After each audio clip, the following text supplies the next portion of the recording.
This is CBC Nova Scotia News. Heading north, why some U.S. healthcare workers are moving to Nova Scotia.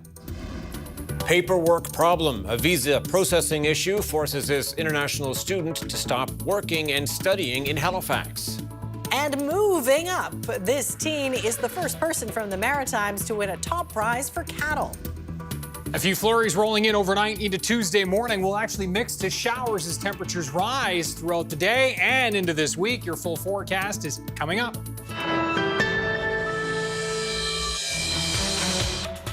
Good evening. Numbers show more and more American healthcare workers are moving to Nova Scotia to practice here.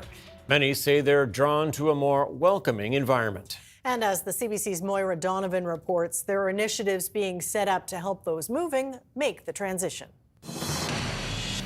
In November 2024, as Heather Odell watched the results of the American presidential election come in, she was already looking for an exit. It felt like a betrayal. It felt like a country I didn't recognize anymore. Odell is a registered nurse and knew there were pathways for her to emigrate to Canada. She's also a woman of trans experience and no longer felt safe in the United States. When I finally was able to breathe again after that moment, I accepted a job offer here at the Halifax Infirmary, and I knew I was coming. There was no question. I was going to get out of the country before he became president again.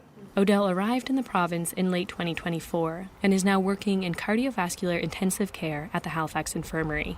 And she isn't alone in making the move. Nova Scotia Health says in the last fiscal year, 50 American healthcare workers have taken positions in Nova Scotia, up from 31 in 2024.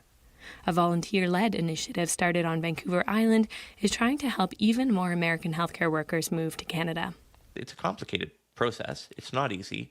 Many provinces, mine, BC included, and Nova Scotia included, have made great strides in tearing away some of the bureaucracy, but the bureaucracy is still there. So, it's just a place for people to find really good answers. Nanaimo, BC resident Todd Maffin started Canada's Healthcare Infusions to support American healthcare workers looking to move to Canada. The network offers basic advice on immigrating, as well as a forum where people can ask locals questions.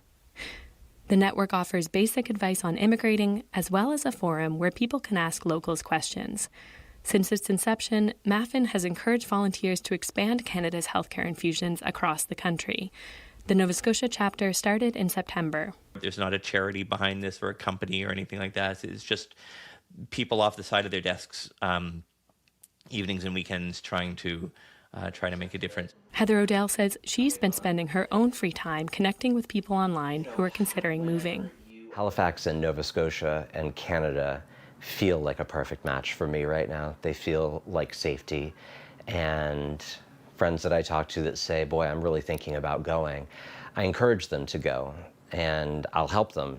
I'm actually helping people on Reddit who come out and say, I'm a nurse and I want to come to Canada. Moira Donovan, CBC News.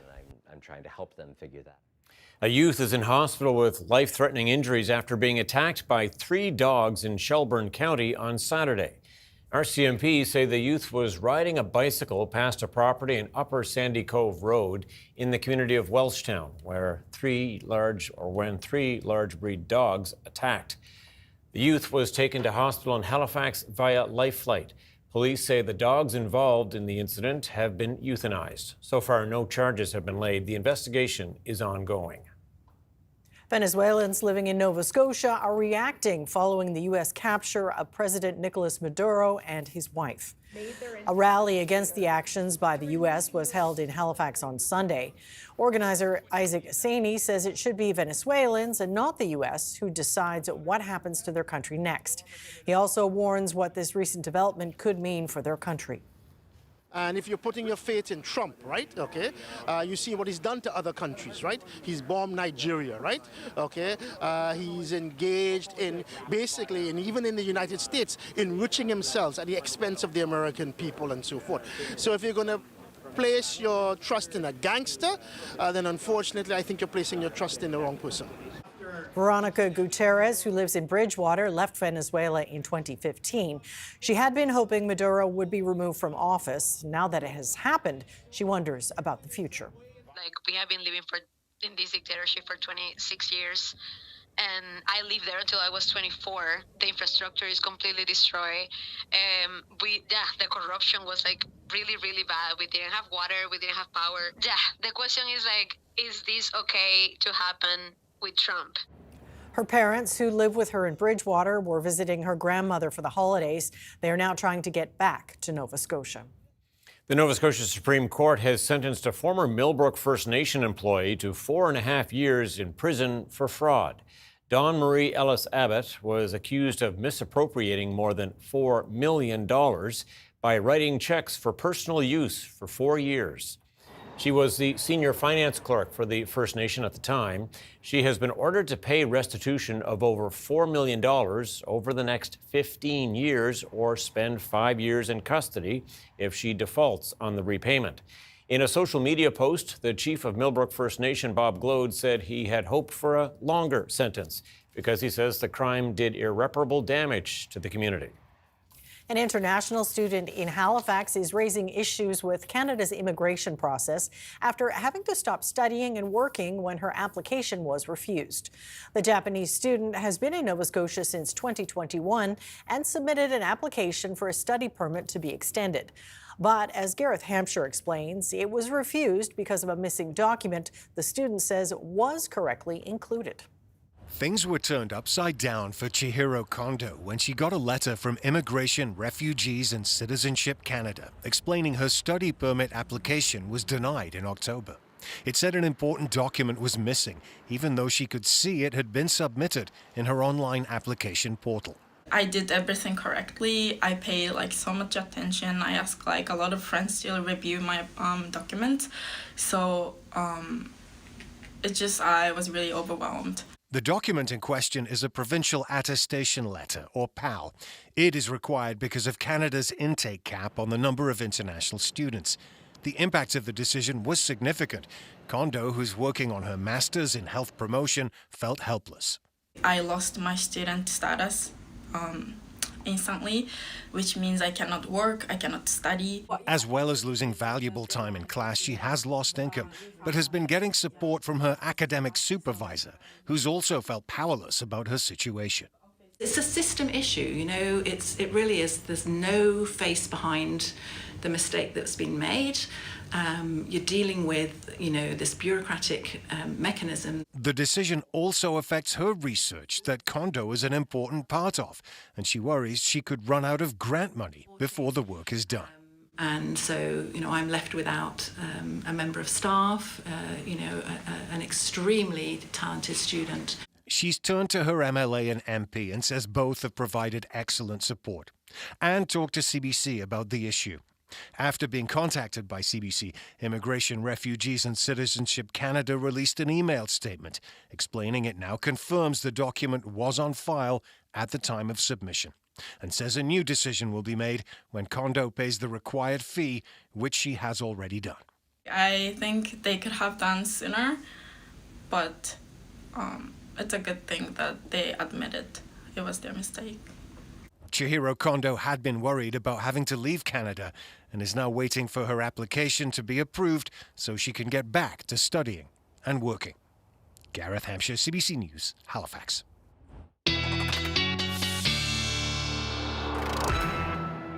Well, the band is back together again. That includes Ryan. Wonder if he brought any warmer weather with him. I don't know. I hope everybody got, warm socks and mittens and hats for Christmas. Yeah, I asked Santa for some long johns. Thankfully, he did deliver. And they've been getting a lot of use here in 2026. And another cold day. As you can see, -7 to -11 are daytime highs for today.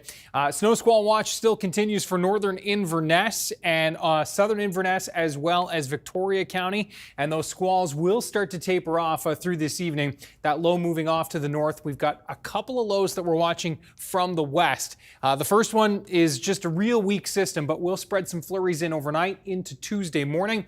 mixing to a few showers into the afternoon in the southwest as temperatures will rise above the freezing mark in the southwest of the province on Tuesday. That low moves out, and then we're all rising above the freezing mark for Wednesday. We've got more push coming in with this system. Temperatures in the 4, 5, 6 degree range with, yes, some rain on tap, snow into New Brunswick if you're traveling there. And the active pattern continues into Friday, and then again on Sunday. We'll talk about all of that with your full forecast coming up. All right, do stay tuned. Thanks so much, Ryan. Thanks, Ryan. Cape Breton University has started preparing the former Tartan Downs racetrack in Sydney for construction of a new housing project. Heavy equipment was on site today preparing for sewer and water pipe installation. The historic racetrack first opened in 1899 but finally closed down in 2006. CBU has said it plans to build 145 housing units with a mix of townhouses and apartments on the site. The university says there is no timeline yet on that construction, but details on final approvals and financing are expected soon. Hospice Halifax has opened a new thrift shop in the city's north end.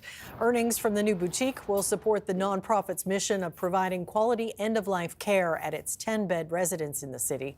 That hospice is currently at capacity, but Hospice Halifax says it hopes to expand and build more hospices in the future. Executive Director Jocelyn Hamilton says the new store will help the organization move closer towards meeting that goal.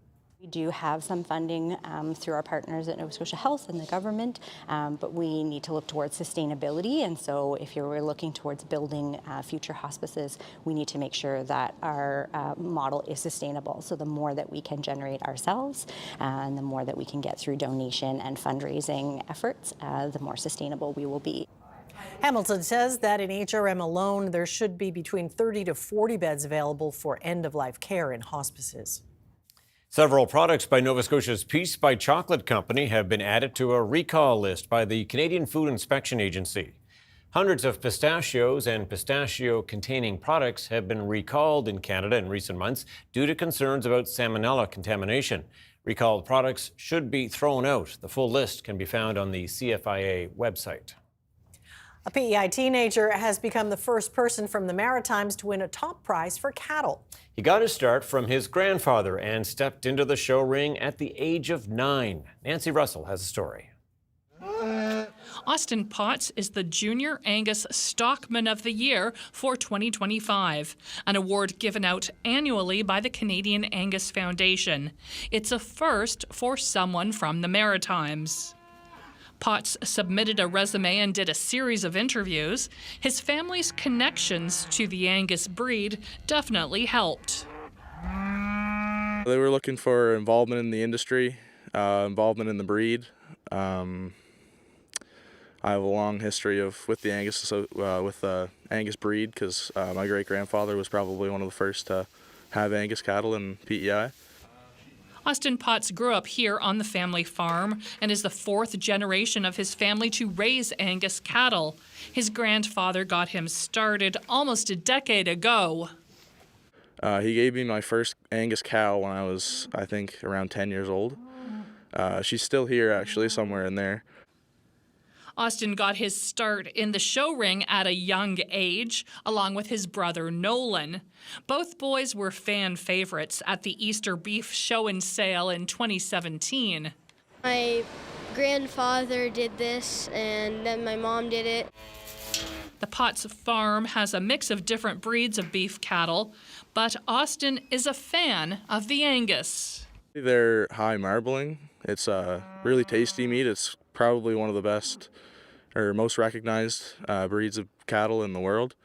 Potts traveled to Alberta to an Angus competition to pick up his award. And I hope that Austin is very proud of this award and proud to be the first in the Maritimes to receive it. Potts also took home $5,000 in prize money, and no surprise, he used it to buy a purebred Angus calf from Ontario. Yeah, we're gonna breed her. Hopefully her babies will have babies, and it'll create one big family tree and that we can expand even more upon. Potts is studying agriculture at Dalhousie University's campus in Truro, Nova Scotia. He plans to grow his herd with more Angus and continue to show cattle across the Maritimes. Nancy Russell, CBC News, Bonshaw. And Ryan's up next with the full weather forecast.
This weather update is brought to you in part by Atlantic Lottery's iGames. Play hundreds of games on the Atlantic Lottery app or at alc.ca.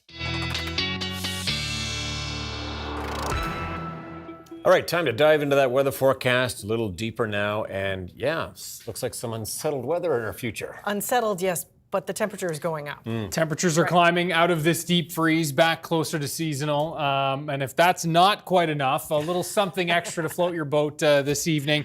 A little bit of good news on this. I mean, I'm happy to see you guys, but it is. I thought that would be enough. It is the first Monday after the holidays, which is typically tough to go back to work, even if you do enjoy your job. Have a look at this. So this morning was the latest the sun will rise until late December next year. And so, yes, just before 8 o'clock this morning across the province.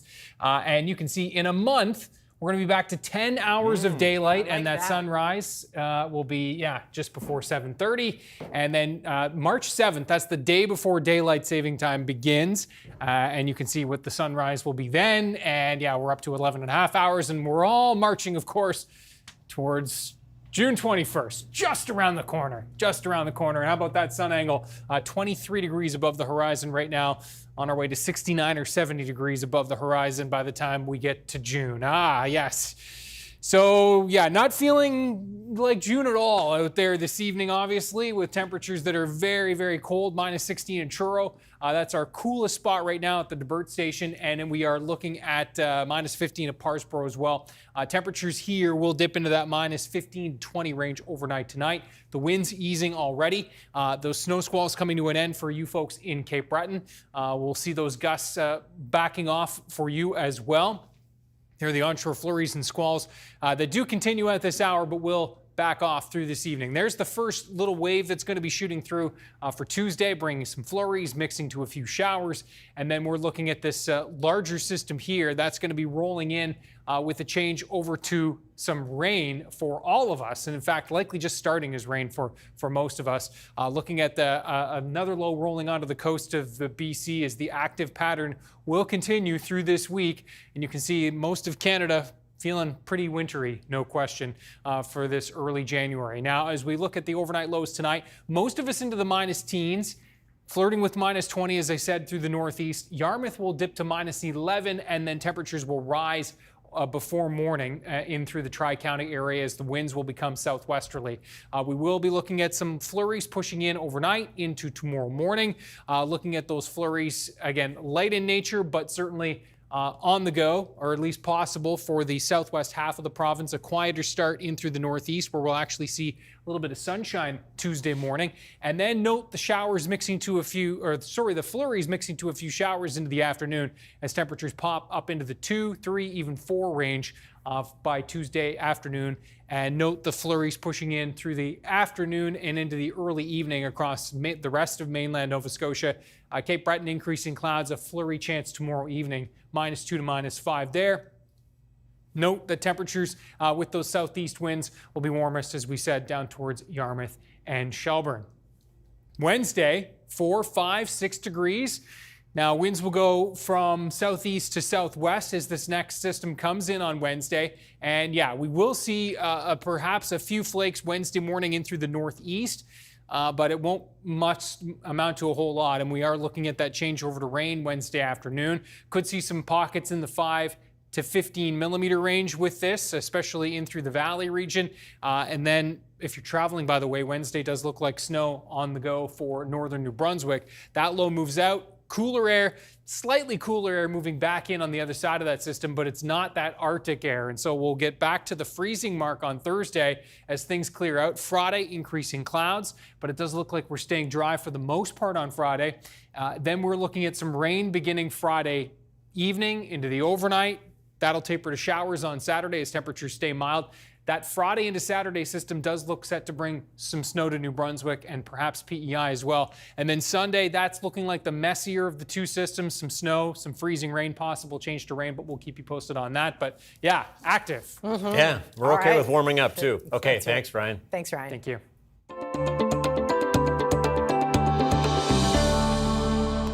Well, this past weekend, many yoga studios across Atlantic Canada asked for donations of non-perishable food items instead of their usual fees. It was part of an annual event to help food banks at a time of year when donations slow down. The CBC's Delaney Kelly dropped by a yoga studio in Charlottetown, where the opportunity to help others was especially meaningful. And exhale, we're going to press our hands forward. The focus of this yoga class was not just sun salutations and movement, but giving back. In this case, with donations to the food bank. For some taking the class, this cause hit close to home.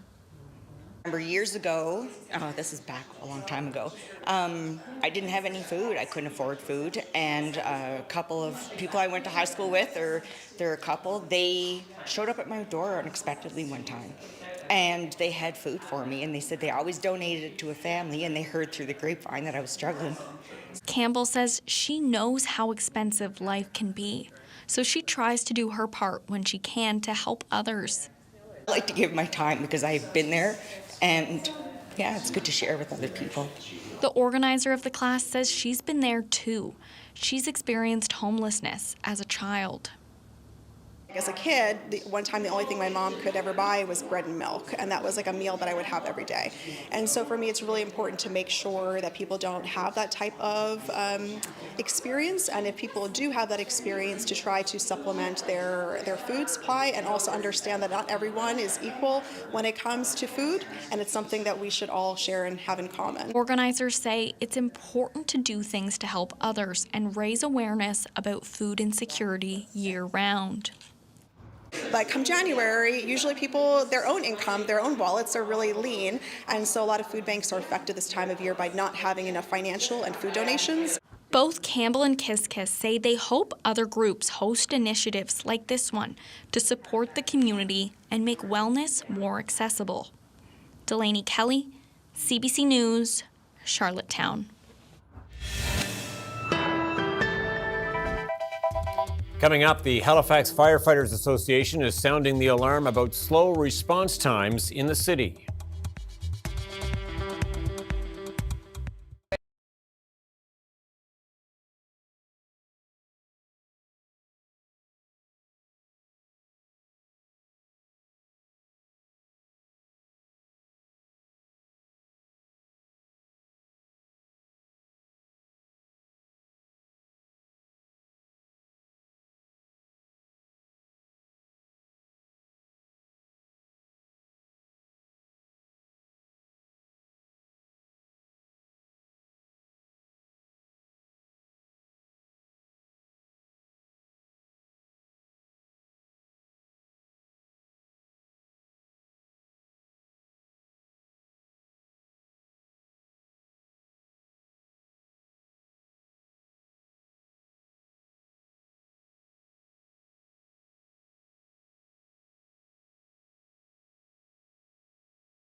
It made headlines this past September, one of the largest structure fires in a while in Halifax, the Hanwell Drive apartment building blaze.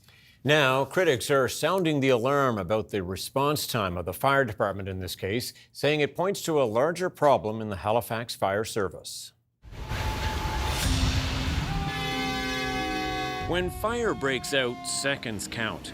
But lately, the Firefighters Union has publicly questioned just how prepared the fire service in Halifax, one of Canada's fastest growing cities, really is. 12:07 a.m., September 15th. One of Halifax's largest structural fires of late is about to get out of control. Oh my God. This is 119 Hanwell Drive in Middle Sackville, home to 180 tenants, but not for much longer. According to their own numbers, it took 7 minutes and 9 seconds for the first Halifax Regional Fire engine with a crew of 4 firefighters to arrive. By the 11-minute mark, a second vehicle, a fire tanker, was on scene with 2 more firefighters for a total of 6 crew. But according to Halifax's own targets, HRFE aims to have 14 firefighters on scene 90% of the time by this point. And under the National Fire Protection Association guidelines, a North American best practice, there should have been 28 firefighters there by then for a building of this size. But it wasn't until 31 minutes after the call came in about the Hanwell Drive fire that those 28 firefighters eventually showed up. Brendan Marr is a fire captain and president of the union representing Halifax professional firefighters. We need to address our deficiencies in response, and it's. I think the public see it. They know that when things go wrong, it's devastating for people occupying 50 apartments to go find some place to live. Indeed, the trend shows the Halifax Fire Service is often not hitting its own standard of 14 firefighters on scene within the first 11 minutes, 90% of the time. Fact is, Halifax fire response times have been getting slower in recent years. Last year, they only hit their targets slightly more than half the time in urban areas. HRFE said it couldn't do a sit-down TV interview, but in an email they say they have hired additional staff and plan to add more to address the delays. Brendan Marr argues staffing levels are not keeping up with the demands of a rapidly growing city. So we've really, if you look at it like a pizza, we're putting, we've got enough sauce for a small crust, now spread over an extra large. Do you think the average Joe is aware of that dynamic? No. The average person drives by a fire station like mine, looks and sees 3 big bay doors there. They think there's a truck behind every door with 4 people on it. And the majority of our stations have 1 truck and 4 people. When big fires hit, crews from other farther away stations are also called in. They have to travel further, adding to response times. They also leave other parts of the city without coverage. We want to see our administration adopt a policy of calling in off-duty personnel when we have these 3-alarm or larger fires. Why do you think they don't call them in more freely? Because they want to save money. It's risk management. So on the night of the Hanwell Drive fire, if a similar building had caught fire in another corner of the city? Not a chance of an effective fire response. No chance. Why not? Well, we just wouldn't have enough people on scene fast enough from the people that remained. Does that concern you as a firefighter? As a firefighter, as a citizen, as a taxpayer, it's unacceptable. This is completely avoidable. And one of the things that came out of the post-incident analysis from the Hammonds Plains fire was that Halifax Fire needs to identify a means of quickly upstaffing during surge demand times. And I think it's not complex. Have you seen any of those changes you're calling for since the Hammonds Plains fire? No. And Hanwell reinforced it. There are volunteer firefighters in the city too, and HRFE argues they are capable. But Marr argues they are often not as effective because they first have to battle heavy urban traffic to get to the fire station, then to the fire. Our city is becoming more and more dense. Our streets are becoming more crowded, more vehicles, more traffic calming measures, and we're not seeing the growth in our service to keep up with the extra demands this places on our time. HRFE says it's working with the city to try to minimize traffic issues. In the meantime, the fire service says they will hire another 20 firefighters in March of 2026. There's a new fire station opening in Bedford later that same year. But the union worries those new hires won't be enough to keep up with retirements as the number of calls and buildings to protect grows. And by the way, as that urban sprawl continues, many of those new buildings being built are much bigger. Is it the same service delivery standard for a bungalow as it is for a 30-story building in Halifax? It is here, yeah. When it comes to Hanwell Drive, firefighters say when the alarm call came in, the fire already had a head start on them, and the building lacked sprinklers on the balconies and in the attic. Thankfully, there were no injuries or deaths, but Brendan Mars says it's only a matter of time. We'll see more property damage, more effects on housing, loss of livable spaces, delays in having places for people to live. We'll see deaths, and we're probably going to eventually, if not soon, see a fire death because of our people being in these situations where we're working longer work-rest cycles, more work, less rest. It's a higher demand on the people working. It's dangerous. It's a dangerous way to operate. Tom Murphy, CBC News, Halifax.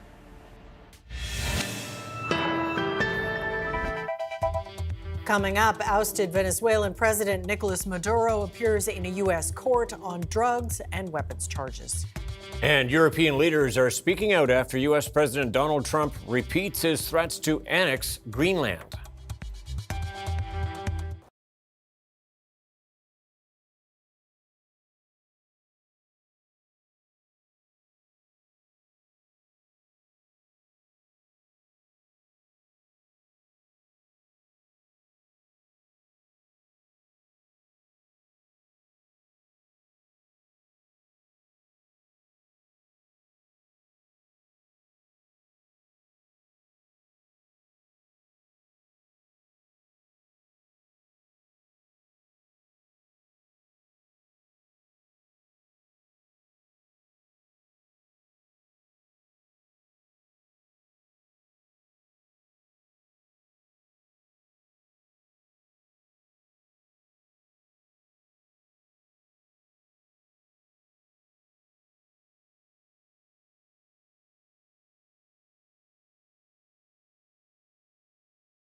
Welcome back. Venezuela's Nicolas Maduro appeared in a New York courtroom on Monday where the deposed leader pleaded not guilty to drug trafficking and other charges. He insisted he is innocent and described himself as a decent man. The CBC's Katie Nicholson has more. Nicolas Maduro herded by DEA officers from a helicopter to a Manhattan court.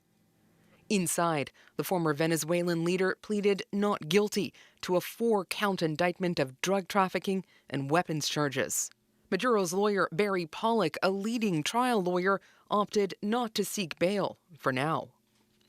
It's been barely 48 hours since a stunning overnight U.S. military operation whisked Maduro and his wife away from their bed in Caracas to custody in New York. Maduro's number 2, Delcy Rodriguez, hastily sworn in as president, a continuation of the government the U.S. previously refused to accept as legitimate.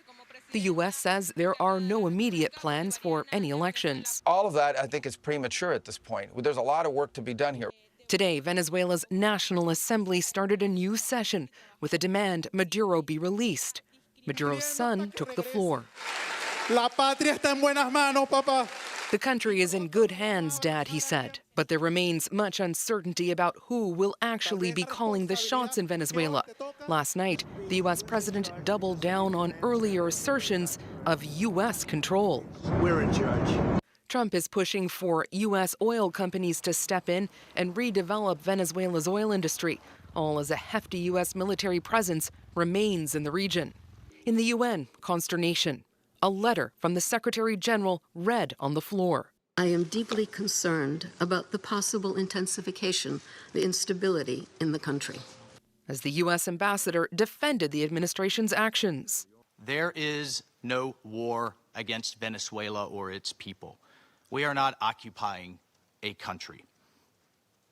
This was a law enforcement operation. In Venezuela, hopes for a peaceful return to democracy. We've lived through suffering, he says. We've lived through everything. We're looking for peace in Venezuela. All as a wariness lingers in the uncertainty of what happens next. Katie Nicholson, CBC News, Washington. In the wake of the American incursion into Venezuela, Donald Trump is again threatening Greenland. He says the U.S. needs the Danish territory for national security purposes. Crystal Gumansing looks at European reaction to his comment. European leaders are speaking out in support of Greenland's sovereignty. U.S. President Donald Trump restated his desire to take control of the territory on Sunday. The timing is causing some to weigh his words carefully. He did just launch military action on Venezuela. Denmark's Prime Minister Mette Frederiksen told the country's public broadcaster the American president should be taken seriously when he says he wants Greenland. Trump told reporters on board Air Force One Sunday that America needs the self-governing territory that falls under the administration of Denmark for security reasons. I will say this about Greenland. We need Greenland from a national security situation. It's so strategic. Right now, Greenland is covered with Russian and Chinese ships all over the place. We need Greenland from the standpoint of national security. And Denmark is not going to be able to do it, I can tell you. Greenland is rich in natural resources and strategically located in the Arctic, along with Russia and China. They have been increasing military and commercial activities in the region. Denmark is a NATO member, and its prime minister said if the U.S. attacks another NATO country, then everything stops. UK Prime Minister Keir Starmer clearly put his support behind Denmark and Greenland, but chose his words carefully. Well, the future of Greenland is for Greenland and the Kingdom of Denmark, and for Greenland and the future of Denmark only. And Denmark is a very close ally of the UK, both in Europe and in NATO, and it's very important that we're clear about the principles applicable here. Greenland and the Kingdom of Denmark must determine the future of Greenland and nobody else. Similar statements were made today by the spokesperson for the European Commission, as well as officials in France and Germany. Trump made a point of saying he would say more about his desire to take control of Greenland in a few weeks' time. Crystal Gumansing, CBC News, London. Ukrainian President Volodymyr Zelensky has appointed Chrystia Freeland as his special advisor on economic development. The new role is raising questions about whether the longtime Liberal MP will step down and trigger a by-election in a minority parliament. Zelensky announced Freeland's appointment Monday morning on social media, citing her experience. He also posted a photo of the two of them together in Kyiv earlier in the day. Freeland, who has Ukrainian ancestry, was also Canada's special representative for reconstruction of Ukraine, but resigned from that position in an announcement on social media late this afternoon. She also said she'll leave her seat in Parliament in the coming weeks. Freeland had previously announced plans to leave politics to start a new job in the UK in July. Conservatives say she should resign immediately. Prime Minister Mark Carney has arrived in Paris. He's in the French capital to discuss the future of Ukraine with other world leaders. They're hoping to speed up a negotiated peace plan with Russia. And one of the key issues they'll be focusing on is security guarantees for Ukraine. The CBC's Murray Brewster reports. Prime Minister Mark Carney will be in Paris for the next 2 days, meeting with allies over the fate of Ukraine's peace initiative. This comes as Ukrainian President Volodymyr Zelensky has appointed former Deputy Prime Minister Chrystia Freeland as his special economic advisor. Roughly 30 nations who've signed on to what's known as the Coalition of the Willing are trying to hammer out support for Ukraine as the U.S. tries to broker a peace deal with Russia. Over the weekend, Zelensky met with senior defense and security advisors from 18 nations who are part of the Coalition of the Willing. Their mission was to hammer out details of security guarantees Ukraine will need going into possible peace talks with Russia. Experts say solid military commitments are essential in the absence of Ukraine joining NATO. Russia has made Ukraine's exclusion from the Western military alliance as one of the preconditions for peace talks. What's going to be key over the next couple of days is the shape of those security guarantees provided to Ukraine by Europe and Canada. The big question, will they be credible enough to deter Russia in accepting a ceasefire and from taking a breather and then restarting the war at some point in the future? The U.S. has separately pledged security guarantees for 15 years, but part of that hinges on what the allies are willing to do. A senior defense advisor to Prime Minister Mark Carney took part in the discussions with Zelensky over the weekend. What Canada is prepared to contribute, it's unclear right now. Military leaders of the coalition's roughly 30 nations meet today to further flesh out plans on how to enforce those security guarantees, and the country's leaders will meet tomorrow. Murray Brewster, CBC News, Ottawa. The federal government is easing up restrictions on the number of flights coming in from the Middle East. It's part of a plan to boost trade with the region, and Canadian airline travelers could benefit as well. Ashley Burke explains. It's like my own little house over here. Watching viral videos like this is the only way for some Canadians to experience flights from the Middle East, famous for their first-class seats. Just the concept of showering at 35,000 feet is a little bit bonkers. But now Canada's opening up its skies to more flights from Saudi Arabia and the UAE. Past diplomatic disputes had limited flights. There is renewed and increased interest and perhaps attention on these issues. After the Prime Minister's visit to Abu Dhabi to diversify trade away from the U.S., Canada announced new reciprocal agreements, which will loosen up restrictions limiting some foreign flights. The global economy is being rewired. Canada isn't retreating. Carney's government will now allow from Saudi Arabia as many as 14 passenger flights per week, up from 4, and from the UAE as many as 35 a week, up from a maximum of 21, plus unlimited cargo flights from each country. This is all part of our ambition to continue to grow export markets, build and strengthen business ties. Airlines from the Middle East will be able to fly more Canadian travelers to their hubs and connecting flights all over the world. Canadian carriers are going to have to up the ante and up their game. This aviation expert says Canadian travelers are the true winners in all of this. It'll push Air Canada, it'll push WestJet, it may push our friends over Transat to kind of look at the service level they're offering on board the airplane. He says Canadian airlines will likely have to upgrade their planes, cabins, and customer service to go head-to-head with these competitors from the Middle East. and adds that these foreign airlines know how to fill up their seats with low-cost economy tickets as they try to bring in big money from their first-class seats. Ashley Burke, CBC News, Ottawa.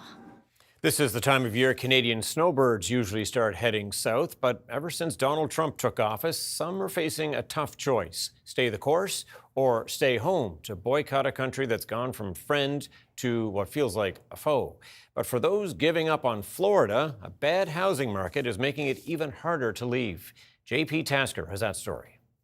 Donna Lockhart is one of those Canadian snowbirds who wants out of the U.S. She says President Donald Trump's 51st state talk and the ongoing trade war has made her feel unwelcome in the place she has long made her second home. When someone calls you a bad name or wants to take you over, it's like, really?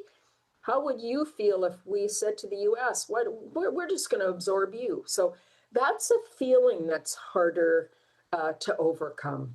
But when the time came to list her condo in Punta Gorda, Florida, Lockhart encountered a big complication. The ongoing Canadian exodus from the state has pummeled the real estate market.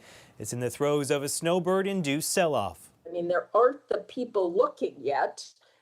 Supply is way above demand. Southwest Florida is grappling with a whole host of housing troubles. Southwest Florida is characterized right now by an exceptionally high level of inventory. Realtor.com economist Joel Berner says the COVID boom that juiced prices is over, and recent hurricanes have caused home insurance rates to soar.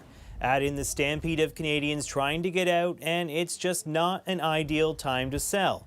Berner said he's expecting home prices to drop by another 10% there in 2026. The number of Canadian buyers in Florida and in the U.S. as a whole has kind of shrunk. Real estate firm Royal LePage recently commissioned a poll. It found a stunning 54% of all Canadians with homes stateside are considering selling them. Most of them say it's because of the Trump administration. At least one Florida politician is trying to get skeptical Canadians to stay put or come back. Alan Spence is a Democrat running for the U.S. Congress in Sarasota. Well, he says the Canadian exodus has hurt business up and down the Gulf Coast. It's not just about the money. We're basically, cousins, if we can say that. But I wish that we treated our family with a little more respect. Something some snowbirds say is in short supply. JP Tasker, CBC News, Washington. Team Canada will be competing for bronze after a loss to Czechia in the World Junior semifinals last night. As that knocked away, chance now for Chias with the empty net. Chias gets around Perek. In comes Chias, shoots, scores! It is the third year in a row the Czechs have eliminated Canada from gold medal contention at the tournament. Canada will face off against Finland in the bronze medal match later today, while Czechia will play Sweden for gold, marking the first time the World Junior final has not featured Canada or the U.S. since 2016. Canada's main stock index rose to new highs today, helped by gains in the basic materials sector, while U.S. markets finished higher as well. Here's a look at the numbers as we head to break.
This weather update is brought to you in part by Atlantic Lottery's iGames. Play hundreds of games on the Atlantic Lottery app or at alc.ca.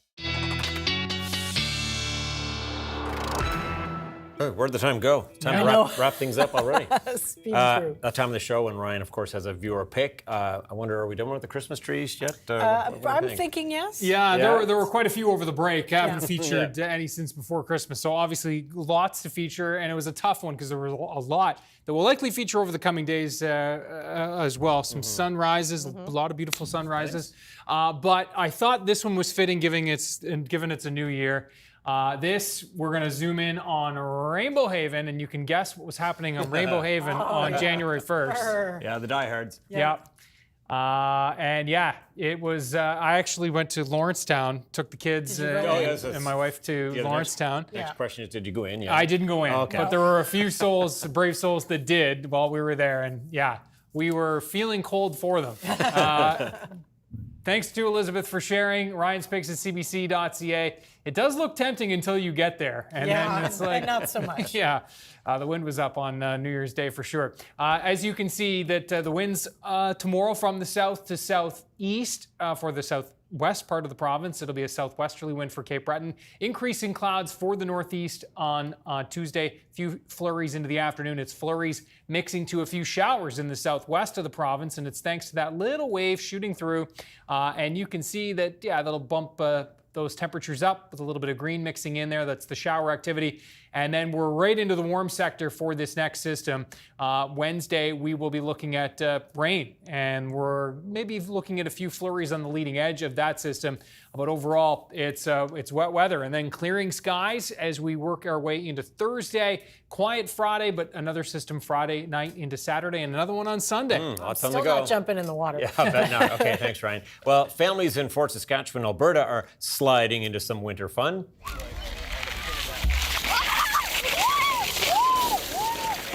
This slide was built by the nonprofit Activate Arts Alberta, and it measures almost 40 meters in length.